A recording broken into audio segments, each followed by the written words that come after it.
Good evening, everyone. This is Melissa Thomas with Florida National News. Thank you for tuning into the Evening News Rundown. We appreciate you. And for our business owners and anyone else that's looking to advertise, we have our platform with 5 different shows. So if you are interested, just shoot us an email at ads@floridanationalnews.com. Or if you're interested in sponsoring one of our segments, we love to hear from you and we'd love to get started with you. As always, we'd like to start our segment with the latest COVID-19 reports globally here in the United States and in the state of Florida. So globally, the World Health Organization is reporting over 17.9 million confirmed cases and over 686,000 confirmed deaths. Here in the United States, Johns Hopkins University is reporting nearly 4.7 million confirmed cases and over 155,000 confirmed deaths. Here in the state of Florida, the Department of Health is reporting over 491,000 confirmed cases and over 7,100 confirmed deaths. Now, jumping into our world story for today, Australia's Victoria region now imposes a curfew and a state of disaster to contain the spread of COVID-19 there. The state of disaster was declared on Sunday, with the local government implementing a night curfew as part of its movement to kind of restrict the movement to contain COVID-19. State Premier Daniel Andrews said that the new restrictions will be in place for 6 weeks until mid-September and will only allow one person per household to go shopping once a day. The residents in Melbourne will not be able to go further than 3 miles from home, and exercise outside of the home will only be allowed for 1 hour at a time. Now, this particular state, which is Australia's second most populous state, now accounts for many of the country's new infections in recent weeks, which is what prompted the return of the lockdown restrictions back in early July. So we'll continue to keep you guys updated on that. Coming here to the United States, Dr. Birx, who is the coordinator for the White House Coronavirus Task Force, she said on Sunday that the U.S. is in a new phase of the COVID-19 pandemic, stating that what we're seeing now is a lot different than what we were seeing back in March and April. And she warned that this is both urban and rural, and made sure to urge those in rural communities to observe the mask mandates in their respective areas and practice the social distancing and hygiene measures provided by the CDC. Because she's saying it's not down to super spreading individuals, it's super spreading events. And she said we need to stop those. But she was saying that this is something different because it's not just a matter of gathering, the coronavirus spreading in cities. It's rural and urban, it doesn't matter where. And when she was asked during the press conference as to her thoughts on schools reopening, she deferred to, the CDC guidelines and that schools need to follow those guidelines. But she did add that in her personal view, it's important for folks to distance learn for the time being. So we'll continue to keep you guys updated on that. As you guys heard us report last week, the hotspot is starting to move from the Sunbelt states to the Midwest, and she made note of that on Sunday during the press conference. So we'll continue to keep you updated. But that brings us to our audience question. What are your thoughts on Dr. Birx's warning? Do you feel that there could be a second lockdown here in the United States? Do you think that there are some other measures that need to be taken? Do you think that the measures that are in place are too much right now? We'd love to hear from you, no matter what your opinion is on the subject. Leave us a comment below. We'd love to hear from you. Now, jumping down to the state of Florida, going over to Brevard County specifically, Omni Healthcare testing sites there have seen up to 30% positivity rate in terms of testing for COVID-19. Now, Omni Healthcare is a physician group out of Brevard County, and they said during their test results last week on citizens coming to get checked at their testing sites, the results generated about 25 to 30% positivity rates over the last 3 days. Now, they made sure to note that not all of the results are coming from Brevard County residents. Some of the folks who got tested were from outside of Brevard County. But the recent results, they said, are of tremendous concern and are consistent with the increasing numbers of patients in Brevard County hospitals and ICUs. Now, of note is that the majority of those patients being tested are asymptomatic and are at high risk for virus transmission. Now, according to the Florida Department of Health, they're reporting that Brevard County has a positivity rate of 70%. So in terms of the residents specific to Brevard County, the positivity rate is 7%, which of course is above the World Health Organization's kind of baseline of 5%. So we'll continue to keep you guys updated. To date, Omni Healthcare has administered more than 25,000 tests in total to Brevard County citizens. We're going to take a quick commercial break and come back with a couple more news stories for you. Stay tuned. Big business and special interest groups have begun their attacks on Rick Singh on social media, radio, television. They want to make sure he's no longer in office. Have someone, anyone but Rick Singh in office. And the reason is simple. They don't want to pay their fair share and expect you to pay it for them. Now, the question is, do you want to pay it for them? Welcome back to the Evening News Rundown and another U.S. story for you. As you likely heard over the weekend, the NASA astronauts that took off 2 months ago are now safely back on American soil.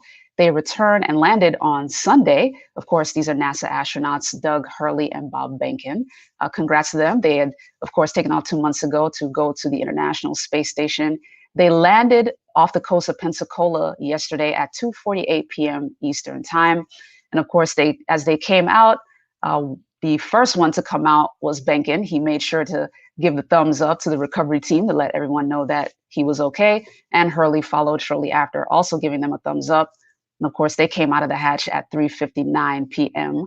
So congrats to both space travelers, both astronauts, for safely completing their mission and returning home, which is, of course, great news for the SpaceX program, the SpaceX company as well, and NASA, the team up. So congrats to both for being able to have this successful and safe mission. And this mission was an important milestone in the space agency's commercial crew program. So we're likely to see a lot more missions of this nature going forward, and we'll continue to keep you guys updated on that. Now, jumping back here to the state of Florida, the astronauts were actually pretty lucky. Tropical storm Esias has now passed through Florida and moved further up the eastern seaboard. It hit between Saturday and Sunday. The storm had sustained winds of 70 miles an hour on Sunday and was moving up along the Florida coast, the Florida East Coast to be specific. And it brought the threat of violent winds capable of damaging roofs and buildings and destroying some mobile homes, according to the National Weather Service in Miami. Northeast Florida got 3 inches of rain at the time. And over certain parts of the state, they got up to 6 inches of rain. But for right now, it has moved on from Florida and is now hitting Georgia and South Carolina. So thankfully, the astronauts did not have to deal with that on their landing. So that's good news there. In the meantime, we're going to take another quick commercial break and come back with your business and sports stories. At Duke Energy, we deliver electricity and so much more, like free home energy assessments, rebates for energy-saving improvements, payment options to help you better manage your budget, and even bill credits for helping the community use less energy. So no matter what you're doing, we can help you make better energy choices every day. It's just another way we bring power to your life. How much can you save? Welcome back. And jumping into our business story, the Trump administration is considering looking to Microsoft to take ownership of TikTok. As you guys heard us report several weeks ago, or probably about a month ago now, the U.S. had expressed concerns. Lawmakers on both sides of the aisle expressed concerns for national security reasons in terms of TikTok and the China-based parent company ByteDance for the access to over 100 million Americans' information through the use of the TikTok app, which of course is the social media app that a lot of people are using at this point. So Secretary of State Mike Pompeo said on Sunday that President Trump, quote, will take action in the coming days on Chinese apps, including TikTok, citing those national security risks. Now, President Trump, for his part, on Friday, told reporters that he would ban TikTok from operating in the U.S. through either emergency economic powers or an executive order. So Pompeo, for his part, during an interview on Fox News, said that Chinese apps like TikTok are an issue for U.S. national security and the privacy of Americans. So in the meantime, Microsoft is in talks to acquire TikTok for that reason, according to the New York Times, citing someone that is close to those discussions. Now, Secretary Pompeo didn't know if an American company buying the app would completely eliminate the app from Chinese surveillance, but President Trump did speak to Microsoft and gave Microsoft 45 days to strike a deal with TikTok's parent company, ByteDance. So we'll continue to keep you guys updated on that. As of right now, Microsoft hopes to have the deal finished by September 15th. Now, the deal will be overseen by the Committee on Foreign Investment in the United States, which Treasury Secretary Steve Mnuchin is the chair of. So he said on Sunday that there was bipartisan agreement that TikTok couldn't stay in its current format because of the risks. And of course, as I mentioned earlier, of sending back information of 100 million Americans. So that's a lot of data. So we'll continue to keep you guys updated on that as well. The discussions continue.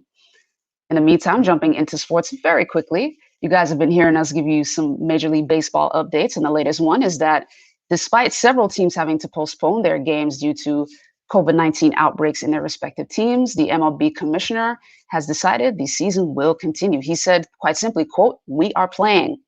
The players need to be better, but I am not a quitter in general, and there is no reason to quit now. We have had to be fluid, but it is manageable." So far, there's been an effort to blame players for certain outbreaks, particularly in the case with the Florida Marlins. And as you guys heard us report last week, that sort of possibility of the possible spread between the Marlins and the Phillies when they played each other in the same ballpark last week. We'll continue to keep you guys updated on that. He said baseball, nevertheless, will press on, even if it ultimately means multiple teams playing fewer than 60 games. Manfred said, quote, "We've got to be flexible on that." He was talking to the Associated Press. He said, "Look, this is one of the reasons that we revisited the issue of expanded playoffs. If it turns out that some guys play 60, some guys play 58, they have this new thing called winning percentage. We can sort that out." He was very to the point about that. And of course, Casey Hudson will continue to keep you guys updated in detail about that during the FNN Sports Take, which she will return with tomorrow at 8 p.m. Eastern Time. In the meantime, we're going to take one last commercial break and wrap up with your entertainment story. It takes experience to know the difference in property values.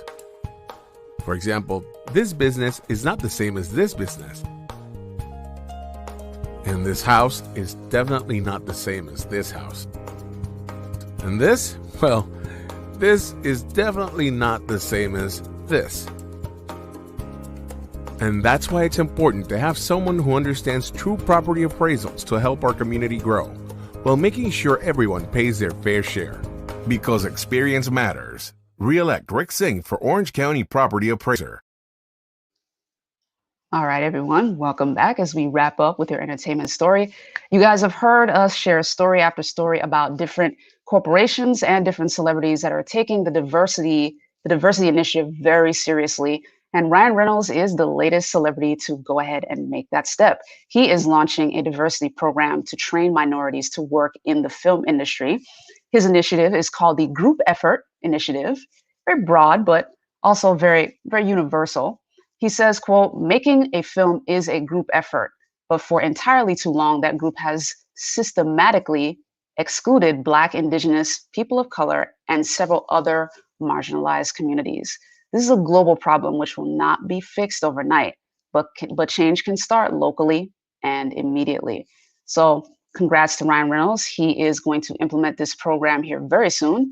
The first of the movies that will adopt the program, COVID willing, as he put it, will be an upcoming time travel film. And in the program, what he's going to do is recruit 10 to 20 trainees who are of those same groups that he mentioned, Black, Indigenous, people of color, or people from marginalized and excluded communities. He will pay them, house them, and cover their travel expenses out of his own salary. So congrats to him for coming straight out of pocket for that, at least at first. He says they will then, quote, "spend their days on set learning from professionals and getting real life experience that they can then parlay into another job, and hopefully a career in the film industry."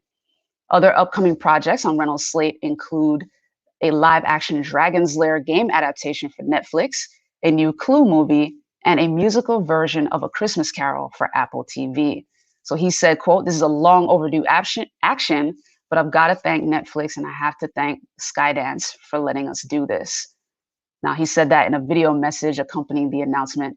He said, "And since it's called Group Effort, we're hoping that people with the privilege that I'm lucky enough to experience will join in that effort."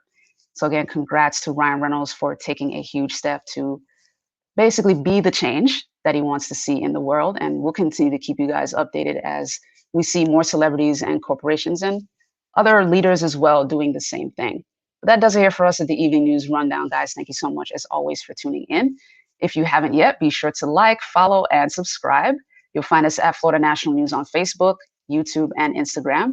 And on YouTube, be sure to click the bell icon so you get notifications for all of our shows as well. And a couple of our additional pages on Facebook include FNN News TV and FNN News Live. And again, as a quick reminder to anyone looking to advertise or sponsor one of our segments, just shoot us an email at ads@floridanationalnews.com to find out more and let us know that you're interested. We'd love to get started with you. In the meantime, you guys have a great rest of your afternoon. Take care.